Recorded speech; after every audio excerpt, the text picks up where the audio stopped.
दोस्तों, आज हम लोग इतिहास के यानी कि हिस्ट्री के फर्स्ट चैप्टर के ऑब्जेक्टिव क्वेश्चन पे बात करेंगे। मैं इस वीडियो में आपको हिस्ट्री का फर्स्ट लेसन का पूरा ऑब्जेक्टिव बताऊंगा जो एग्ज़ाम के दृष्टिकोण से काफ़ी ही ज़्यादा महत्वपूर्ण है।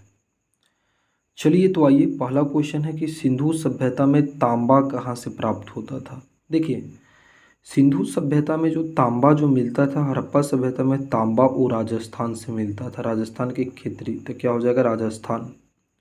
अगर सिंधु सभ्यता में तांबा कहाँ से मिलता था, राजस्थान से।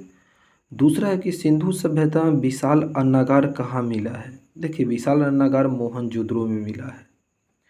अब आगे है आलमगीरपुर कहाँ स्थित है। देखिए, आलमगीरपुर जो है वो उत्तर प्रदेश में स्थित है। आलमगीरपुर, तो हड़प्पा सभ्यता में जो आलमगीरपुर जगह वो कहाँ, उत्तर प्रदेश में। सिंधु सभ्यता किसकी समकालीन नहीं मानी जाती है। चीन की सभ्यता, मिस्र की सभ्यता, मेसोपोटामिया की सभ्यता और क्रीट की सभ्यता। तो इसके उत्तर में होगा क्रीट की सभ्यता। जो हड़प्पा सभ्यता है वो क्रीट की सभ्यता के समकालीन नहीं मानी जाती है। हड़प्पा का उत्खनन किया गया, जॉन मार्शल ने किया हड़प्पा का उत्खनन। ध्यान दीजिएगा मेरी बात को। आर डी बनर्जी ने किया, दयाराम सहनी ने किया, एस आर राव ने किया। तो इसका आंसर हो जाएगा राय बहादुर दयाराम सहनी। तो हड़प्पा का उत्खनन किसने किया, दयाराम सहनी ने। पहली बार हड़प्पा को किस वर्ष उत्खनित किया गया, मतलब खोदा गया हड़प्पा को। तो पहली साल जो हड़प्पा की जो खुदाई हुई 1981 में हुआ। सिंधु सभ्यता की जुड़वा राजधानी थी, क्या था जुड़वा राजधानी, तो हड़प्पा और मोहनजोदड़ो। यानी कि हड़प्पा मोहनजोदड़ो होगा तो ये हो जाएगा सी, 7 का सी। हड़प्पा सभ्यता की जुड़वा राजधानी क्या था, हड़प्पा और मोहनजोदड़ो। हड़प्पा सभ्यता का सबसे बड़ा नगर कौन था, मैं आपको बताया मोहनजोदड़ो, है ना। राय बहादुर दयाराम सहनी ने कहाँ उत्खनन करवाया था, तो राय बहादुर दयाराम सहनी ने हड़प्पा का खुदाई करवाया था। मोहनजोदड़ो की खोज 1922 में किसने की, मोहनजोदड़ो का खोज। देखिए, मोहनजोदड़ो का जो खोज किया वो राखालदास बनर्जी ने किया 1922 में। मैंने आपको बताया था कि राखालदास बनर्जी ने मोहनजोदड़ो का खोज 1922 में किया। मोहनजोदड़ो किस भाषा का शब्द है, तो मोहनजोदड़ो सिंधी भाषा का शब्द है ना। सिंधी भाषा शब्द जिसका अर्थ होता है मृतकों का टीला। सिंधी भाषा का शब्द है क्या, मोहनजोदड़ो। देखिए आगे क्या है, मोहनजोदड़ो किस नदी के किनारे स्थित है, तो मोसीरा। मोहनजोदड़ो सिंधु नदी के किनारे स्थित है, 12 का डी हो जाएगा। हड़प्पा टीले का उल्लेख 1826 में सबसे पहले किसने किया, जानते हो हड़प्पा टीला, चार्ल्स मैसन ने किया। तो 13 का हो जाएगा ए। हड़प्पा टीले के सबसे पहले उल्लेख 1826 में चार्ल्स मैसन ने किया। सिंधु घाटी सभ्यता में विशाल स्नानागार के अवशेष कहाँ से मिले हैं, तो मोहनजोदड़ो से मिला है ना। देखिए कितना बार पूछा गया है।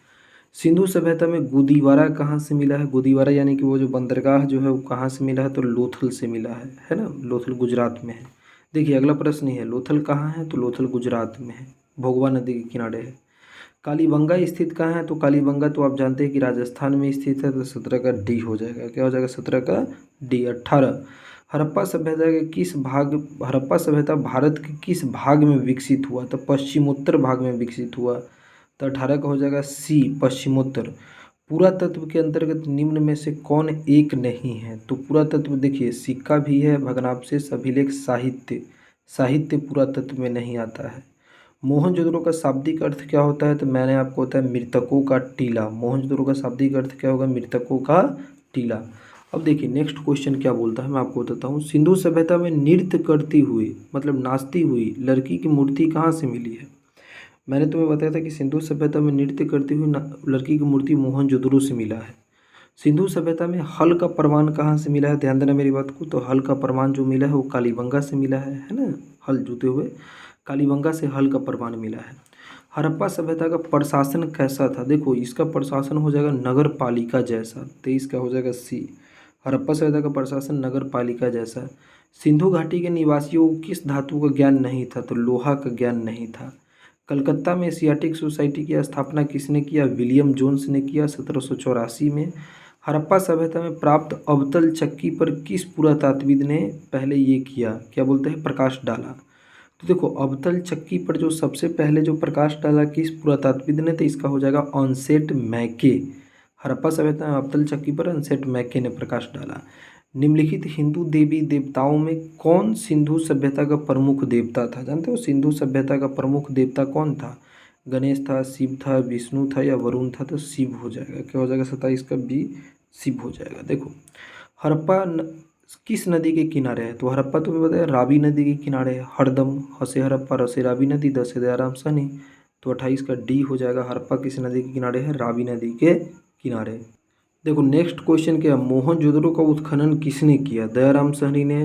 देखो तो मोहनजोदड़ो का जो उत्खनन किया आर.डी. बनर्जी हो जाएगा, राखालदास बनर्जी। 29 का हो जाएगा सी, मोहनजोदड़ो का उत्खनन राखाल। लोथल किस नदी के किनारे है, तो लोथल मैं तुमको बता दूं कि भोगवा नदी के किनारे है, तो 30 का हो जाएगा सी, लोथल भोगवा नदी के किनारे है। हड़प्पा सभ्यता किस युग की सभ्यता है, देखो कांस्य युग की सभ्यता है हड़प्पा सभ्यता। घोड़ा के हड्डियों का साक्ष्य कहाँ से मिला है, मतलब हड़प्पा सभ्यता में अश्व यानी कि घोड़ा के हड्डी का साक्ष्य कहाँ से मिला है, तो सुरकोटडा से मिला है। सुरकोटडा से मिला है घोड़ा की हड्डी का साक्ष्य। देखो आगे, राखालदास बनर्जी को मोहनजोदड़ो के अवशेष किस वर्ष मिले, तो 1922 में मिला था ना। अच्छा, भारतीय पुरातत्व का पिता किसको बोलते हैं, अलेक्जेंडर कनिंघम को बोलते हैं। अलेक्जेंडर कनिंघम को भारतीय पुरातत्व का पिता। धौलावीरा किस राज्य में स्थित है, तो देखो धौलावीरा जो है नीचे स्टेट दिया है, धौलावीरा किस राज्य में स्थित है, तो गुजरात में हो जाएगा। धौलावीरा कहाँ हो जाएगा, गुजरात में। देखो ये किताब है, अब बुक का नाम मिलाना है इसमें, है ना, ध्यान देना। ये बुक है और इधर राइटर है, जैसे एस.एन. राव है। देखो ये जो है 36, मैं तुमको बताऊं 36 का जो आंसर जो होगा, 36 का आंसर क्या होगा, डी होगा। देखो 36 का आंसर डी, यानी कि ए का हो जाएगा एक, एस.एन. राव का जो किताब जो हो जाएगा वो हो जाएगा द मिथिकल मैसेकेट एट मोहनजोदड़ो, ठीक ना। बी का हो जाएगा दो, देखो बी का क्या है, दो आंसर है, यानी कि जी.एस. डेल्फ का इंसिएंट इंडिया है, ठीक ना। और R.E.M. व्हीलर जो है उसका जो किताब है चार, मोहनजोदड़ो एंड द इंड्स। और जॉन मार्शल का the story of Indian archaeology, ये जॉन मार्शल की किताब।